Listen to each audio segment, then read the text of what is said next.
găsit, dragii mei! Sunt dr. Andreea Bâlici și începem o nouă ediție Doc Sens.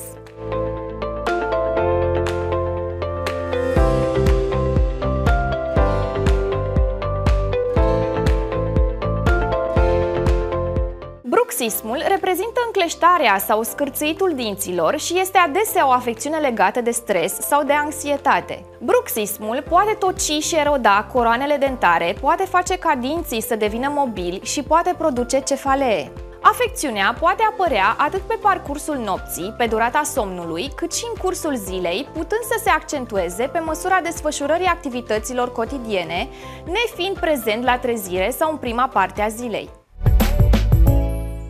Cauzele nu sunt clare întotdeauna, dar de cele mai multe ori bruxismul este asociat cu stresul, anxietatea și problemele de somn.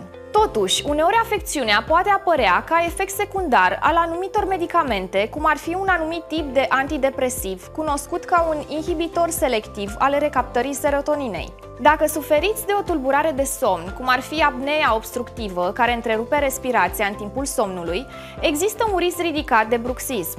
Modul de viață este un alt factor ce poate juca un rol, astfel că bruxismul este influențat de consumul de alcool, fumat, drogurile recreaționale, consum excesiv de cofeină. Bruxismul poate afecta și copiii, mai ales în perioada în care le apar dinții, indiferent că este vorba de cei de lapte sau de cei de adult. Totuși, de cele mai multe ori dispare până ajung la maturitate.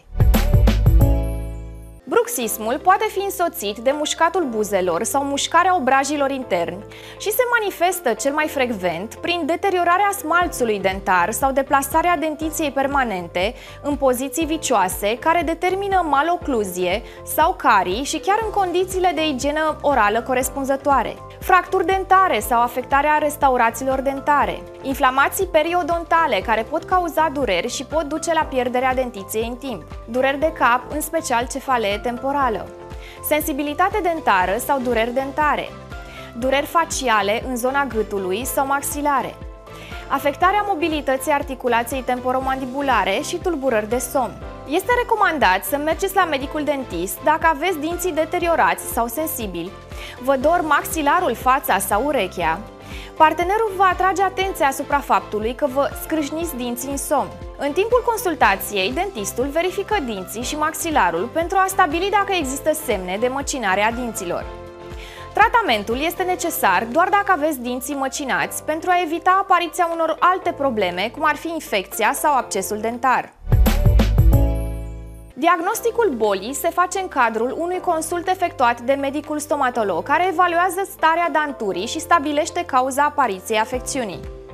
Se stabilește gradul de uzură al danturii și sensibilitatea mușchilor mandibulari, radiografia dentară sau tomografia computerizată având rolul de a estima impactul forțelor aplicate la nivelul rădăcinilor și a osului maxilar în timpul frecării dinților. După consultul stomatologic, medicul poate sugera folosirea unei gutiere de plastic care să împiedice lezarea structurilor osoase prin scrâșnit sau montarea unor coroane în cazul în care este necesară corecția dentiției.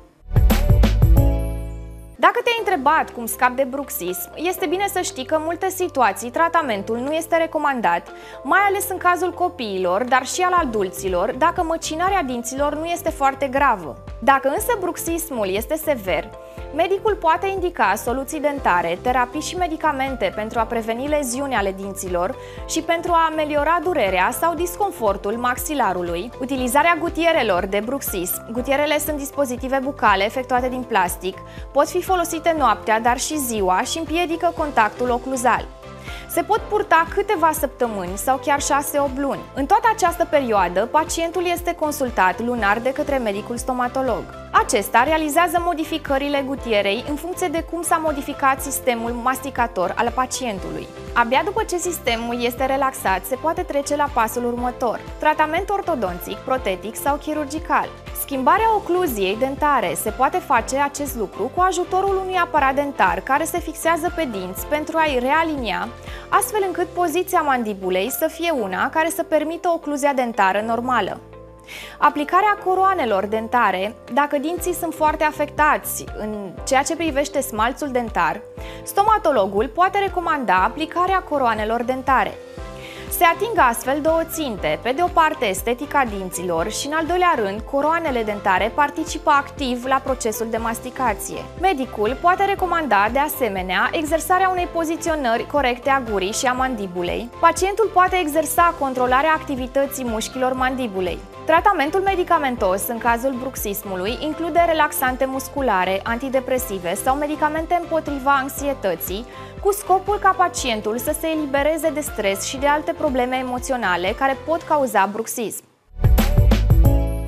Măsurile de autoîngrijire care ajută la prevenirea sau ameliorarea bruxismului sunt următoarele: reducerea stresului. În cazul în care pacientul suferă de anxietate sau stres, medicul poate recomanda terapie comportamentală cognitivă. În principal, pacientul trebuie să se învețe să se relaxeze pentru a avea un somn odihnitor. Există metode de relaxare precum yoga, masaj, o baie prelungită, exerciții de respirație sau terapie prin muzică. Evitarea substanțelor stimulatoare seara. Nu se recomandă consum de cofeină sau ceai cu cafeină după cină. De asemenea, nu se recomandă consum de alcool pentru că poate agrava bruxismul. Se recomandă un somn bun 7-8 ore pe noapte în cazul adulților.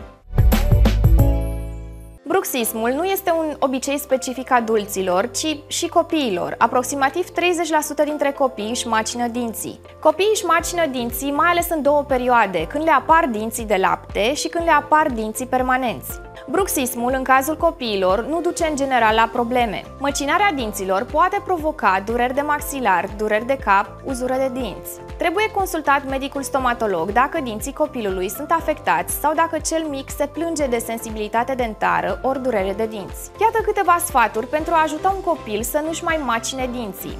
Reduci stresul copilului, mai ales înainte de culcare.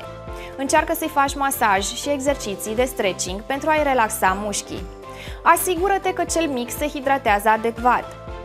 Deshidratarea poate fi asociată în unele situații cu bruxismul. Du copilul la stomatolog pentru o evaluare periodică a danturii. În cele mai multe cazuri nu este nevoie de o intervenție anume în cazul copiilor de vârstă preșcolară. Cu toate acestea, copiii mai mari pot avea nevoie de coroane dentare temporare pentru a preveni măcinarea dinților. Cei mai mulți oameni cred că bruxismul este inofensiv și poate fi ignorat. Chiar dacă bruxismul este inofensiv în stadiul inițial, acesta poate duce la mai multe probleme care sunt complicate și costisitoare. Tocmai de aceea se recomandă controale periodice la stomatolog, fiindcă acesta poate să detecteze semnele timpurii de bruxism. De asemenea, urmărește stilul de viață și ai grijă ca acesta să fie echilibrat și sănătos.